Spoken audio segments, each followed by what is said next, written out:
ইসলামের জামায়াতে ইসলামের প্রধান তিনি এবার তোপ দেখেছেন হাসিনার দল তাদেরকে।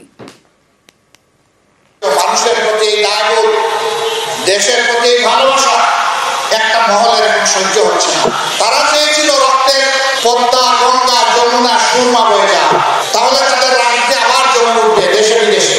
এটা না হওয়ার কারণে এখন তারা অশান্তিতে আছে, এখন তরপা আছে।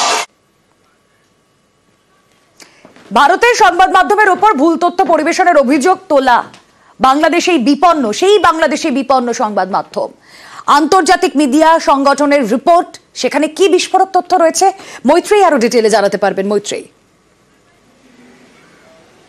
রুবেনা, অত্যন্ত বিস্ফোরক তথ্য, তার কারণ এই বাংলাদেশ সরকার তারা গত কয়েকদিন যদি দেখা যায় ভারতীয় মিডিয়া সম্পর্কে তারা একাধিক প্রশ্ন তুলেছেন এবং ভারতীয় মিডিয়ায় বেশ কিছু খবর ফুলিয়ে ফাঁপিয়ে লেখা হচ্ছে এমন অভিযোগ তাদের তরফ থেকে উঠে এসেছে এবং সেখানেই আন্তর্জাতিক মিডিয়া অর্গানাইজেশন তাদের তরফ থেকে যে রিপোর্ট উঠে এসেছে সেটা চমকে দেওয়ার মতো। তারা স্পষ্টই বলছেন যে বাংলাদেশের সংবাদ মাধ্যম এই মুহূর্তে একেবারে নিয়ন্ত্রিত সেখানকার সরকার দ্বারা, অর্থাৎ তাদের যে তদারকি সরকার তাদের দ্বারা নিয়ন্ত্রিত। এখনো পর্যন্ত 129 জন সাংবাদিক তাদেরকে মিথ্যে মামলায় ফাঁসানো হয়েছে।